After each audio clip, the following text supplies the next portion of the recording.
In the incredibly high-stakes, multi-trillion-dollar race to build a car that can truly drive itself, there's a deep, fundamental disagreement that has basically split the entire industry in two.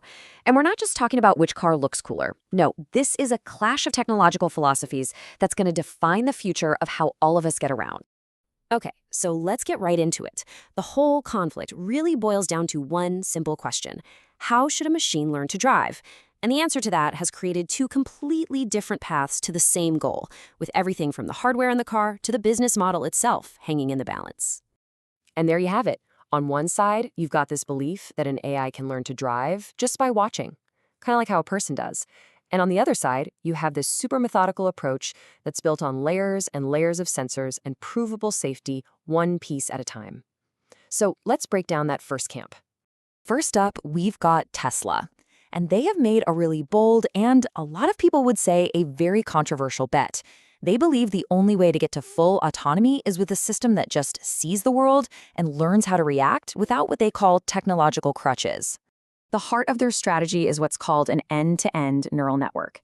And the scale of this is just huge. Think about it. This single AI is designed to replace over 300,000 lines of old-school code. So instead of engineers writing a specific rule for every possible thing that could happen, if a ball rolls in the street, then brake, Tesla is training one giant AI to go straight from photon to control. Light hits the cameras, and the AI directly decides to steer, speed up, or slow down. So this all comes from their human driver philosophy. The logic is actually pretty simple. We humans get around with just two eyes, right? So a car with 8 cameras and a supercomputer should eventually be able to do the same thing, maybe even better. And that belief led them to ditch other sensors like radar and LiDAR. But here's their real ace in the hole: data. Millions of Teslas are out there driving in shadow mode. That's where the AI is making decisions in the background and constantly comparing them to what the human driver actually does. And every single time the human does something different, bam, that moment gets flagged as a super valuable edge case for the AI to learn from. And this just shows you the insane scale we're talking about. Tesla has gathered billions of miles of real-world driving data. It's this massive, continuous feedback loop that no one else can even come close to matching in terms of sheer volume. They're betting that this data moat is the key to solving all those rare, weird, unpredictable things that happen on the road. Okay, now let's flip the coin and look at the complete opposite side of this debate.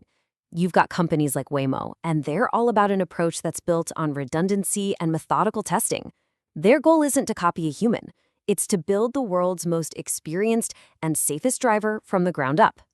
So instead of one giant AI brain, Waymo uses what's called a modular architecture. You can think of it like a team of specialists. One part of the system is an expert at just seeing things and identifying them.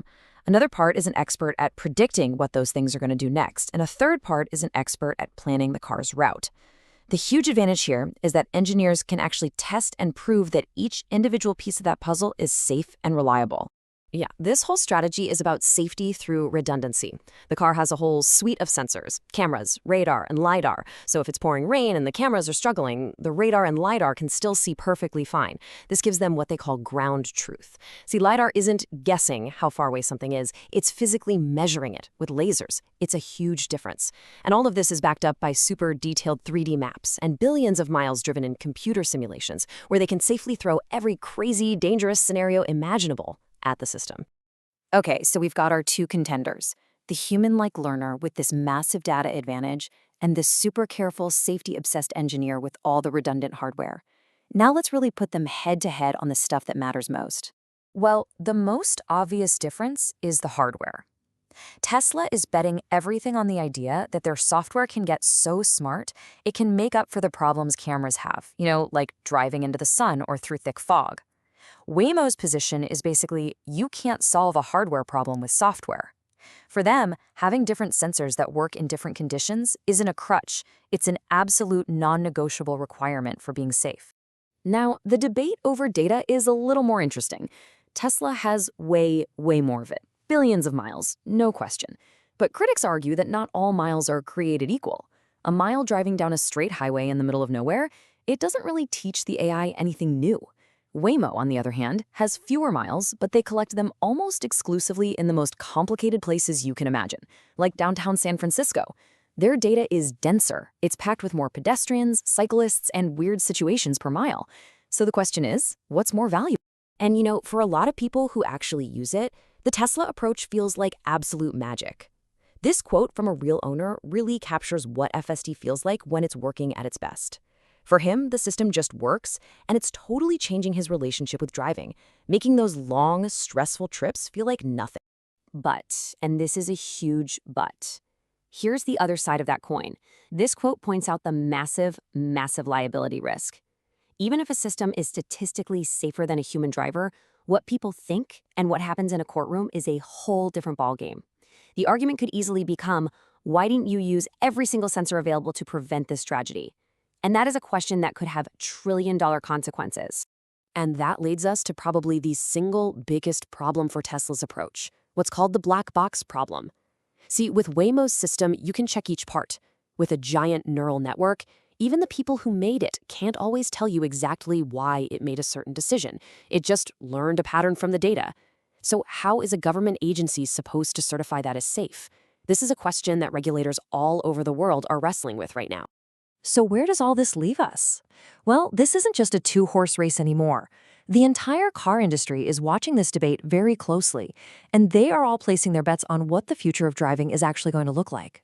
Yeah, the ripple effects from this philosophical divide are shaping the strategies of every single car company on the planet.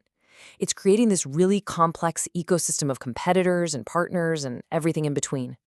You've got a lot of the traditional car makers like GM and Ford who, after spending billions trying to build their own robotaxis, are now kind of pulling back to focus on more achievable driver assist stuff. Then you have a company like Nvidia, which has played this perfectly. They're like the arms dealer of this whole race, selling the powerful computer chips to basically everyone, no matter which approach they're taking. And of course, you can't ignore China, where companies are building their own solutions from top to bottom with huge government support, creating another major power player in this game. So what are they all fighting over? A piece of an absolutely gigantic pie. The market for this technology is expected to just explode, from under $300 billion today to over $2 trillion by 2030. That's trillion with a T. These are the kinds of numbers that make companies willing to take these huge technological risks. So it really all comes down to this. As these two completely different ideas start competing for our money, for government approval, and for our trust, what's the one thing that's going to decide who wins? Is the winner going to be the one with the most data? The one with the verifiably safest hardware? Or in this incredibly complex legal world, will it just be the one with the best lawyers? Honestly, there's no clear answer yet. But the entire future of how we move is riding on which one of these philosophies comes out on top.